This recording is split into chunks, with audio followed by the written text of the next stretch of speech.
contained a large amount of equipment with the same energy signature. Although all discovered clues pointed to Virgo, it seemed too coincidental. Li Jian decided that regardless, he would deal with them first. Li Jian had planned to set off with Yu Guo. Yu Guo said, "Rest a bit longer. Not everyone is invincible like you." Li Jian unhappily said, "You're all too fragile, everyone complaining about being tired." Li Jian asked why he didn't go back with Shen Kai. Yu Guo just smiled. He didn't feel worthy of seeing his wife and Zai Yuan now. Whether it was Virgo or Libra, they both had major problems. Plus, what Shen Kai had just said. Yu Guo decided that no matter what, he must find the mastermind behind all this. Li Jian looked at everyone and said, "You all go back. Against Virgo, you'll only be burdens." Hearing this, everyone instantly drooped like frost-beaten eggplants. But Li Jian pointed at one person and said, "You can stay." Gute was extremely excited, thinking Li Jian recognized his ability as the Sagittarius team leader. Actually, Li Jian just wanted someone to do odd jobs, as it was too dangerous for Shen Kai to go back alone. In the current situation, there were many radical people who might cause trouble. Hearing this, Yu Guo couldn't sit still. Li Jian then took out a silver coin. Before Shen Kai left, Li Jian had given him a silver coin as a birthday gift, because Li Jian had discovered through his divine eye skill that Shen Kai's faith in Ophiuchus had already reached 300%. As long as he passed Ophiuchus's test, he could become an Ophiuchus subordinate and gain divine power granted by Ophiuchus, and this Ophiuchus silver coin was the key. Meanwhile, at the Virgo Council, the man was anxiously relaying a message to someone. The original plan could eliminate Li Jian and Sagittarius while framing the Virgo Saint, but now he was about to return. Before he could finish speaking, the sound of hurried footsteps suddenly approached. The Comer burst through the tightly closed doors and said, "What is going on? Why did a disaster misfortune appear in Virgo's territory? And why was it Li Jian who resolved it?" The newcomer was the Virgo Saint, Kevin Azar. He said, "Since they've intruded into my territory, let's have an all-out fight." As several people were about to leave with murderous intent. To buy time, the bespectacled man said, "Holy Lord, I'll lead the way. I roughly know where Li Jian and his team went." But in his hand appeared a pair of contact lenses. Meanwhile, on the other end of the phone, the man hadn't expected Kevin to return so quickly, and hadn't expected he was care so much about Li Jian. The next phase of the plan had to be executed immediately. At this moment, the man found Li Jian and indicated he had a request. He was the head of the Virgo Inquisition, Perio. He said, "We need Lord Li Jian to eliminate the Virgo Saint. Virgo has fallen into chaos now. Kevin acts arbitrarily and has lost his authority. The fed-up Inquisition has decided to stop Kevin's tyranny. And your sacred artifact, Tiangong's verdict, has been privately hoarded by him. That's why we've come to you, hoping for your help, Lord." Just as Li Jian had eliminated all the Virgo Guardian subordinates and was preparing to enter the warehouse, Kevin finally arrived. He said, "Finally found you, Li Jian. You traitors are here too, planning to use Li Jian to eliminate me?" Hearing this, Perio was startled, thinking, has he discovered us? But when Kevin saw the Virgo subordinates shattered on the ground, he was stunned, immediately becoming angry and saying, "Who did this?" The next second, everyone present pointed at Li Jian. Kevin said, "I have one more reason to kill you, Li Jian." After speaking, Kevin directly drew his sword and charged at Li Jian. As Li Jian's physique was still in the process of transforming into a divine body, most of his power was unusable. The moment Kevin's Frost Winter sword appeared, Li Jian's hands and feet began to freeze. At the critical moment when the blade was about to hit, a splash of blood flew out. The blade had wounded not Li Jian, but Perio. Then Li Jian instantly appeared beside the two, directly hammering them both away. From the beginning, Li Jian had seen through this guy's problem using his divine eye. His faith in Virgo was only 3%, while his faith in Libra was 97%. Yu Guo said, "You betrayed Li Jian in the Demon Tower back then. Now you're betrayed by your own subordinate. How does it feel?" Kevin looked puzzled and asked, "What betrayal of Li Jian? What are you talking about?" Yu Guo said, "You stabbed Li Jian in the Demon Tower years ago and pushed him into the abyss." Kevin thought Yu Guo was slandering him and wanted to argue. The next second, he was frozen in place, unable to move. His right arm and sword were tightly bound by golden ropes. The one who acted was Perio. And in his hand, he held Libra's sacred object, the Golden Rule Cross Scales. However, halfway through casting the skill, Kevin sensed the danger, but his entire arm was bound by ropes, making escape impossible. In the moment of crisis, he could only cut off his own arm, then jumped out of the scales. Perio was stunned, then laughed maniacally. Although he couldn't use Kevin as a sacrifice, the Saint's arm would still work for casting the skill. Perhaps torturing him slowly afterward would be more interesting. With the half arm as a sacrifice, a black hole appeared on the other end of the scale. Li Jian and the others wanted to attack to stop this, but it was too late. A strange space suddenly descended. Skeletal monster claws emerged from both sides of the ground. In front of the skeletal claws stood a 100-meter altar. Perio looked down at Li Jian and the others, chuckling. "Welcome to the burial ground I prepared for you." The Virgo team immediately rushed forward to clear the traitors for Holy Lord, but the next second they froze in place because they couldn't feel the divine power granted by their deity. Even their Holy Lord Kevin had been disconnected from the deity. Not only that, but Yu Guo and the other Sagittarius members also couldn't use the power granted by their deity. Perio laughed maniacally. "This is a sealed independent space. You can't receive power from the deities." After speaking, he directly controlled the monster hands to attack everyone. Li Jian didn't care about that, picking up his hammer and charging forward. Seeing this, Perio immediately waved the sacred artifact in his hand. The next second, a spatial rift appeared in the void. Then more monsters transformed into hands tried to crawl through the rift, instantly rushing toward Li Jian and trapping him. Perio Virgo thought these monster hands could quickly deal with Li Jian. But unexpectedly, no matter how many hands there were, they couldn't take him down. Li Jian left, saying, "You're so naive. You think this level can endanger me?" The moment Li Jian finished speaking, the entire space developed several cracks. Beams of light shot in, piercing through the strange hands, and Li Jian's body emitted an extremely dazzling blue light. Meanwhile, on Sheng Kai's side, seeing people in the hospital who had been in comas for 10 years due to the bloodlight mist wake up one by one. A smile appeared on Sheng Kai's face, wondering if his mother and Uncle Zayuan had awakened yet. But a commotion suddenly interrupted his thoughts. The troublemaker had trampled a newly awakened patient under his foot. Seeing Sheng Kai, he said, "So you're here. I've been looking all over for you." The newcomer was Yin Shiyu's brother, the Libra Saint's eldest son, Yin Taiyu. After speaking, he channeled magic power in his hand and struck. The situation was sudden. Sheng Kai could only mobilize his remaining limited power to defend. Having depleted most of his magic power earlier destroying the Toe Disaster Misfortune's energy hub, without having recovered, Sheng Kai was instantly heavily injured and sent flying, crashing through the wall of a hospital room. This room was where his mother was resting. After Yin Taiyu stealing the magical book, Sheng Kai had no more strength to resist. Yin Taiyu raised one hand, preparing to kill Sheng Kai, saying, "Go reunite with your mother in hell," with the floor collapsing. Sheng Kai and his mother fell directly from the hospital building. Without any magic power, he had no way out. Thoughts raced through his mind. Every time he faced danger, it was his uncle, his sister, and his father who helped him. This time without anyone's help, what could he do? Seeing his comatose mother falling with him, Sheng Kai immediately held her tightly. He said, "I can't give up. I can only rely on myself now. This time, I will protect Mother." At that moment, a mysterious voice sounded in Sheng Kai's ear. "Master of Ophiuchus, welcome, you with the indomitable spirit. Now you have qualified for Ophiuchus's entry test. Do you accept?" At this moment, Sheng Kai no longer cared about anything else. As long as he could protect his mother, he was willing to do anything. The next second, Ophiuchus's divine power filled his entire body. Then they landed safely. Having gained power, Sheng Kai immediately rushed up and swung his fist at Yin Taiyu. With just one punch, Yin Taiyu fainted. Sheng Kai said, "I've had enough of all this. I don't want to lose any more family members, whether it's Mother or Uncle Zayuan." He determined that from now on he would protect everything himself. Then the mysterious voice sounded again. "You have passed the test. The first saint of Ophiuchus is born." At the same time, a new chapter has been created in the Bible, Li Jian's Gospel. After Li Jian gained his first saint, Tiangong's verdict returned. His invincible warrior spirit was revealed once again. Li Jian's Ophiuchus Holy Spirit's divine power fully erupted just by familiarizing himself with the feel of his old equipment. The ground for several kilometers instantly split in two. The bottomless abyss shocked everyone present. Seeing this scene, Perio collapsed to the ground. Li Jian smiled. "Why aren't you struggling anymore? You're the high and mighty Libra lackey. Even an insect would squirm a bit." As Li Jian approached, Perio activated the Libra sacred object again. Commanded, the monsters all rushed toward Li Jian. Li Jian said wildly, "That's more like it." As Li Jian eliminated a large number of monsters, the sealed independent space was also severely damaged. Seeing Li Jian's vitality, Perio hadn't expected things to develop this way. Just as he was about to escape, Kevin raised his sword to strike him. But the next second, a strange black mist energy blocked the sword. Then the strange black mist transformed into a human shape. It was the Holy Lord of the Cancer, Louis Moran. He looked at Perio with a mocking expression and said, "Didn't you promise to eliminate them? Were you just trying to escape?" At this point, Perio was under his control and could only watch everything happen. Louis said, "All right, I'll give you one more chance." After speaking, Louis Moran directly controlled his body to cast Libra's skill, Equivalent Exchange. Then Perio transformed into a disaster misfortune composed of various strange monster hands. Li Jian discovered that his body enhancement had reached 85%. Once over 80%, the side effects during enhancement disappeared. This time he wanted to feel how much power he would have after being enhanced to a divine body. However, when he exerted half his strength, he froze. Meanwhile, outside the Virgo temple, Qin Ming arrived after receiving Li Jian's notification. He thought the Holy Lord Kevin and Li Jian were still fighting in the temple, but the next second, the entire temple exploded. After the dust settled, not only had the temple disappeared, the entire Virgo sacred land had turned to ruins. Li Jian was shocked. With just 85% enhancement, it has such power. What will happen at 100%?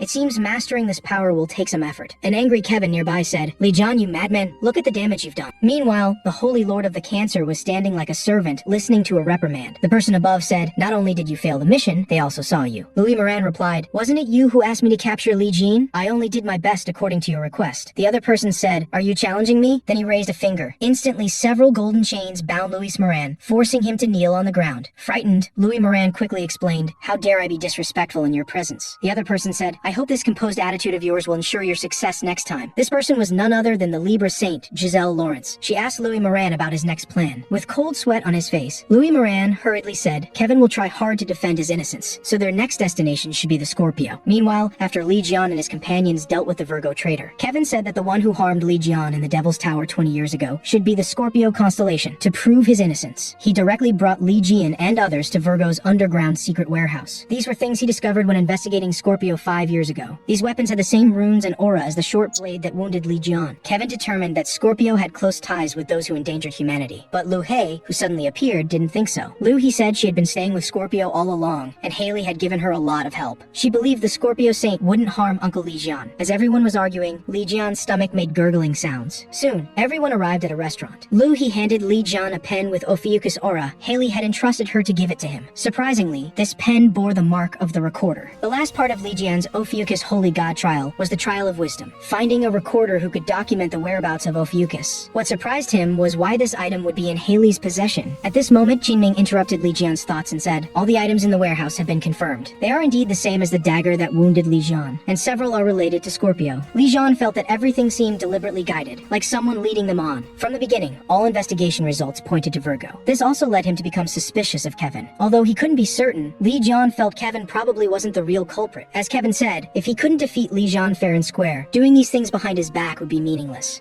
He asked Li Jian what he planned to do next. Li Jian said, "Since all signs indicate this is related to Scorpio, I also want to know why she asked Lu He to bring this pen. Sheng Kai has just become my saint disciple. It seems I won't see him for a while again." Hearing this, Lu He and Yu Guo were shocked. Yu Guo said, "Li Jian, what did you just say?" Li Jian laughed and said again, "Sheng Kai is now my saint disciple, and he's the first one too." However, the next second, an even more intense chill came from behind. He said, "Why wasn't it me?" Perhaps Uncle Li Jian doesn't want to answer. "I'll ask Sheng Kai." Then she took out her phone and sent a message. "Sheng Kai, how could you do this to your sister, stealing Uncle Li Jian's first time?" Meanwhile, on Sheng Kai's side, just as he had defeated Yin Taiyu, someone suddenly appeared, startling him. The person said, "You are indeed extraordinary, Sheng Kai, to defeat the eldest son of the Libra Saint." As he finished speaking, the man changed back to his original appearance. It was actually the Gemini Saint leader, Kui Shenga. He immediately began channeling magical power using the magical tome. In an instant, he summoned Gemini disciples to surround Sheng Kai. He said, "You must come with us." Then, he ordered everyone to use Gemini's soul summoning technique. Sheng Kai laughed and said, "Bring it on, I'm not who I used to be." With the appearance of a purple magic array, a large amount of magical power flowed into it. Even Sheng Kai's magical power was extracted. The next second, an elderly white-haired man with deer antlers flew out from the magic array. Kui Shenge broke into a cold sweat when he saw the old man appear. How could it be him? This was an existence that even the Holy Lord couldn't control. This old man was the strongest elf in history, the first elf king, Elysium. It turned out Kui Shenge had captured Sheng Kai to interrogate him about the whereabouts of Gemini Saint Heike. But what they never expected was that the combat elf summoned with everyone's magical power was actually Elysium. Kui Shenge couldn't understand why this great deity would be summoned. Even with all their combined magical power, it shouldn't be possible to summon the first elf king. The first elf king said, "I did indeed sense the Gemini summoning wave, but what led me here was this young man's aura." Then he asked Sheng Kai, "Which holy god's aura do you carry? I've never felt it before, but this aura is very powerful. I now want to join your side." Sheng Kai was shocked because he currently belonged to Ophiuchus, which was led by Li Jian. Hearing this, Kui Shenge was greatly alarmed and extremely surprised. He hurriedly shouted, "First elf king, how can you do this? You are Gemini's attribute deity." Elysium said, "Why not? The connection with the Gemini holy god has long been broken. Even your holy lord has disappeared. What's the point of staying with Gemini?" Just one sharp glance made Kui Shenge tremble all over. Learning that the first elf king was on his side, Sheng Kai immediately felt invigorated. The next second, Sheng Kai froze because he couldn't feel any magical power flowing within him. But he heard a notification. "Your Ophiuchus divine power has been depleted." Sheng Kai was bewildered. Why would this happen? The elf king said, "The magical power that guided me here couldn't have been all your strength, right?" Sheng Kai said, "If you know that, why don't you help resolve this?" The elf king blushed and said, "We're not in that kind of relationship yet. We haven't established a contract." Kui Shenge laughed. "Sheng Kai, give up on contracting with the first elf king now. It's not too late to come with us." But the next second, a figure crashed through the wall, rushing toward him. Before he could react, he was slammed into the ground. When he saw who had attacked, Sheng Kai was stunned. Who dares threaten young Master Sheng Kai? Stay here forever then. This person was the first Archer Constellation Saint leader who had been asleep for 10 years, Li Zayuan. The Gemini group was somewhat afraid, but they thought there were only 2 people against them, giving them a numerical advantage. But then, several more figures descended from the sky. It was the entire elite force of the Archer Constellation who had arrived after the battle with the Blood Mist. Seeing everyone who suddenly appeared, Sheng Kai hadn't expected them all to come here. The surrounded Gemini members were terrified. However, the next second, someone cast a teleportation spell, instantly rescuing all the Gemini members. After they escaped, Sheng Kai let out a long sigh of relief. Then a voice came, "Long time no see, young Master Sheng Kai." This familiar yet strange voice reminded him of Uncle Zayuan. Although Sheng Kai didn't know how to express his excitement, it was wonderful that Uncle Zayuan had awakened. But when he heard a voice with a different emotion, Sheng Kai froze. "Lu," he said, "are you so shocked to see me? Did you do something to betray me? I already know you became Uncle Li Jian's saint disciple, and even the first one." Li Zayuan quickly helped deflect. "Long time no see, Miss Lu Hei. I've awakened." The sudden appearance of Li Zayuan surprised Lu Hei. She said, "Oh my god, Uncle Zayuan, you really finally woke up. At this moment, Shang Kai finally temporarily escaped his sister's interrogation. The Elf King also had the opportunity to complete the contract with Shang Kai, making him the attribute deity of Ophiuchus. With the help of the Fairy King, Shang Kai, with his magical power restored, immediately fled. Lu he noticed and immediately gave chase, saying, "Stop right there." Shang Kai laughed and said, "The birth order already let you go first. I won't let you be first to become Uncle Saint Disciple too." But as he landed, Shang Kai stood frozen, looking ahead. Lu he thought he was injured from the jump. However, following Shang Kai's gaze, she also froze in place, because a nurse was talking with a patient, and that patient was their mother. Their mother said, "You've all grown up? Have you been well?" Meanwhile, learning that his wife had awakened after 10 years in a coma, Yu Guo was overjoyed. But when he heard that Gemini and Yin Taiyu had given Shang Kai trouble, Yu Guo was furious, grinding his teeth. Li Jian asked, "Who is Yin Taiyu?" Gute explained, "Yin Xiu and Yin Taiyu are both children of the Libra Saint. They were the real culprits behind the blood mist incident 10 years ago." When Yu Guo obtained evidence and confronted the Libra Saint, Lawrence dismissed it, saying, "What do children know? Making small mistakes is normal." She also warned Yu Guo not to dwell on this matter. She even threatened him to take responsibility for the blood mist incident, because most of Yu Guo's divine power core had been taken by the blood mist. He didn't have the strength to negotiate with her at that time. Lawrence continued to threaten, "You can also reveal the truth and go to war with us. Besides, it's normal for children to make mistakes. Don't you have children too? You should understand, right?" This blatant threat immediately made Yu Guo think of Liu He and Shang Kai. For their safety, Yu Guo could only endure and accept. After Gute's account, Li Jian finally understood. All these years, his good friend Yu Guo had endured so much, and because of this, Shang Kai and Liu He were forced to be sent to other saint groups, because the weakened archer constellation could no longer guarantee their safety. Fortunately, Shang Kai had now become Li Jian's saint disciple. Then Li Jian looked at the Ophiuchus panel. With the appearance of the first disciple, the Ophiuchus mission had been updated. The Ophiuchus badge has been generated. Designate one person as the Ophiuchus saint, with a rank of at least double S Li Jian. Then looked at Yu Guo, who had just finished a phone call. Feeling uneasy under this direct gaze, Yu Guo wondered what was wrong. Li Jian said, "Yu Guo, do you want to be a saint in my constellation?" This sudden question confused Yu Guo. What? Me becoming your saint? However, the next second, the archer holy god suddenly appeared. He angrily looked at Li Jian and said, "Are you trying to poach my people?" Li Jian said, "Why so serious? I was just kidding." After appeasing and sending away the holy god, Kevin became displeased. He accused Li Jian of not inviting him, so Li Jian asked if he was willing. Kevin laughed proudly. "I would never join." He even extended his left hand to mock Li Jian. Li Jian immediately gave him a frenzied rain of punches. While they were laughing and fighting, preparations for the teleportation array were completed. Due to disaster misfortune monsters, they couldn't establish a direct teleportation to Scorpio yet. They had to go to Leo first, then transfer to Scorpio. When they stood on the teleportation array, Yu Guo pointed at Kevin and asked, "Why are you coming with us?" Kevin said, "If Li Jian is defeated by someone else, I'll be unhappy. The first to defeat Li Jian must be me. So, until then, I'll eliminate all possibilities." When they arrived at the Leo constellation territory in Country M, they were speechless at Mark's enormous statue. Living in his own world all day, even self-admiration should have limits. But approaching cheers caught Li Jian's attention. "Welcome to Country M, Li Jian. Leo constellation Saint Stephen Mark invites you." Li Jian sneered. "Why should I go?" Kevin also chimed in. When they saw the people beside Li Jian, several froze and whispered. As expected of Li Jian, he's even made two great saints his left and right protectors. Someone nearby thought he was afraid of their Scorpio Holy Lord, so he called them to unite. But as soon as he spoke, he was kicked and fell unconscious. A man quickly helped the unconscious person and begged Li Jian for mercy, then handed over an invitation. Meanwhile, at the Leo constellation headquarters, Stephen Mark exclaimed in shock, "What? I have to compete with Li Jian?" The Leo Saint group leader explained, "Holy Lord, don't worry. You just need to show up." But Mark was actually panicking inside, knowing he was no match for Li Jian at all. The Saint group leader continued, "Holy Lord, I know everything. When you attacked Thousand Claws last time, you were ambushed by Li Jian. It must be because Li Jian still holds a grudge from his defeat 30 years ago, so he took revenge." But Mark couldn't express his frustration. He knew his own capabilities. When he heard that media and guests would attend, Mark trembled all over. He directly suspected this person wanted to ruin him and take his place. Angry, Mark stood up to leave. The Saint group leader was about to call after him. Mark roared, "Do you need to ask when I go to the bathroom too?" But after Mark left, the Saint group leader revealed a sinister smile. Shortly after, Li Jian and Mark arrived at the fighting arena. What made Mark relieved was that he had just worked out conditions with Li Jian. Although he didn't understand why Li Jian wanted to test these people's abilities. They could end the match in a draw, which was perfect for Mark. But a video clip projected on the screen caused an uproar throughout the venue. It was footage from 30 years ago when Li Jian deliberately lost to Mark. Anxious and flustered, Mark hurriedly explained to Li Jian that he hadn't arranged this. Li Jian said, "I took your money and deliberately lost to you in the past and you still show it off?" Mark said, "I paid 50 billion for it, why can't I?" Mark suddenly realized he had misspoken, and everyone whispered in astonishment. Kevin was shaking with anger. Yu Guo said, "It's exactly as you heard. Li Jian donated that 50 billion to disaster areas." Kevin roared, "He's willing to waste time fighting with that idiot. Why does he always refuse my battle invitations?" With that, he charged forward with his long sword. Yu Guo quickly called Gute to stop Kevin. The Leo constellation group thought Li Jian couldn't win, so Li Jian called for help, so they also rushed up to support their holy lord. As many spectators invaded the arena, the fighting venue instantly became chaotic. But when Mark saw all the charging people being knocked down by Li Jian, he was completely dumbfounded. Then Li Jian looked at Mark and said, "Alright, your turn. If you hadn't provoked me with that old footage, I might have let you off." Hearing this, Mark immediately channeled all his magical power and charged at Li Jian. Unexpectedly, Li Jian directly punched him in the face, instantly sending him flying back. Before Mark could recover, Li Jian's fists came again. In an instant, dozens of punches landed on Mark's face. Just as he was about to give in, Kevin finally found his chance and rushed over. As he shouted about wanting to fight Li Jian, two figures flew toward them. It was Oliver, the Leo constellation leader who had been beaten up by Lu He. With a thud, he landed. Oliver, who had been a man, now suddenly transformed into a woman. She had used Pisces transformation technique, and she was actually the SS rank Pisces Saint Selbia. Seeing this, Kevin shook with anger. Every time he wanted to fight Li Jian, he was interrupted. But when he thrust his sword into the ground, a voice came. By the time he noticed, it was too late. His sword had pierced someone's chest. Coincidentally, this scene was broadcast worldwide. With this sudden development, everyone looked at Virgo St. Kevin. Kevin was also panicked, not knowing why this had happened. But the next second, he was startled. The stabbed person said, "How did you discover me, Kevin Azar?" Then the person who had just been stabbed emitted a dazzling light. Hearing this voice, Li Jian gnashed his teeth and said, "It's you again, you waste Giselle Lawrence." The man rose like a puppet. Libra appeared behind him. The puppet said, "Long time no see. I never thought you'd survive the Devil's Tower." Li Jian directly baited, "Whether it's the Virgo incident or the blood mist, your actions are as despicable as ever." The puppet controlled by Lawrence narrowed its eyes and said, "So what? That's why I hope never to see you again." The puppet then looked at Kevin and said, "Kevin, why was your sword thrust into Li Jian's heart back then so useless?" Kevin instantly erupted in anger. "Lawrence, what trick are you playing now? Still trying to frame me?" The puppet laughed. "Don't deny it. Didn't you boast then that you had killed Li Jian?" Before the puppet could finish, a flame tornado instantly engulfed it. The attacker was Yu Guo. Yu Guo said, "Kevin, stay calm. Don't be fooled by his words. Don't you understand the nature of Libra's people yet?" The puppet waved a hand, and the flames immediately dispersed. Seizing the opportunity, Kevin rushed forward, but his sword couldn't penetrate at all. The puppet said, "Yu Guo, even if you've regained your power, these little flames aren't enough to burn me, and the blade needs to be sharper, Kevin." Then the mark on the puppet's forehead caught everyone's attention. Divine mark, a special mark bestowed by holy gods to their disciples. Disciples with the divine mark could connect with holy gods, using power equivalent to a saint. Now the puppet's power was almost equal to Giselle Lawrence herself. Just as everyone was at a loss for what to do, Li Jian cut down with a knife. The puppet said, "Unless you summon up a holy god, otherwise." Before he could finish, his mark chain instantly broke. Li Jian split it in half. Meanwhile, Lawrence never expected Li Jian could cut through the divine seat mark. Then she laughed. Since Li Jian had such power, the upcoming plan shouldn't be boring. When Li Jian cut through the divine seat mark, he also learned this technique. Since Mark was unconscious, Liu He, as Leo's vice holy lord, directly announced Li Jian as the winner. As Li Jian accepted everyone's celebration, Kevin curiously asked Yu Guo, "20 years ago, Li Jian didn't have holy god support, right?" Yu Guo asked puzzledly, "What are you trying to say?" Kevin said, "Li Jian shattered the divine seat mark with just his own power. He has no holy god, yet he's more powerful than all saints. Is it possible he's a new constellation holy god?" Meanwhile, Sheng Kai, hiding in the bushes, was discovered by a boy and ran away in fright. Since other saint groups wanted to restrain Li Jian's newly formed Ophiuchus constellation, Sheng Kai, as the first disciple, became everyone's target. While escaping, Sheng Kai noticed a fallen silver coin emitting light. The next second, Yu Guo was violently teleported over by Li Jian. Sheng Kai quickly hid behind his father, saying, "He must be here to assassinate me too." The boy explained, "I didn't do anything." But father and son didn't believe him. As the three argued, the dark night sky suddenly showered with light. Then, the archer holy god Apollo suddenly appeared, his sharp gaze fixed on the boy. He never expected a holy god would intervene. "Since you attacked first, don't blame me." His eyes flashed with red shimmer. Instantly, he summoned the Archer Constellation Bible. Then he wrote on it, "The night withdrew its grace of light. Humans under the night sky receive no such blessing." However, the next second, the Archer holy god instantly vanished from the night sky. Yu Guo angrily said to the boy, "What did you do?" The boy laughed. "How can the sun appear at night? I just sent the holy god back." This boy with such abilities was actually Scorpio's recorder, Eugene. Then he modified the Archer Constellation Bible again. Suddenly, a spiritual pressure came, directly pressing Yu Guo down. Looking at the book in the boy's hand, Yu Guo suddenly remembered it was the sacred Bible that the holy god often read. That was a text only holy gods could read. How could he do this? Could he be? Now Yu Guo finally realized Eugene had modified the Bible's content. The Bible recorded the holy gods' deeds, equivalent to myths and legends. They would transform into the attribute power of the saint group. Only one type of person could read and write the scripture, the constellation recorder. Arrogant holy gods didn't allow people with such abilities to exist. Long ago, holy gods and attribute deities together eliminated all people with recorder abilities. Now Yu Guo finally understood why the holy god suddenly appeared earlier. While Eugene continued to gloat, Li Jian suddenly descended from the sky. He directly stomped Eugene into the ground. He couldn't even be dug out. Then Li Jian looked at the disheveled father and son. Li Jian said, "I'm just a little late and you're already being bullied again?" again, and Eugene beneath his foot had already passed out. But when he woke up,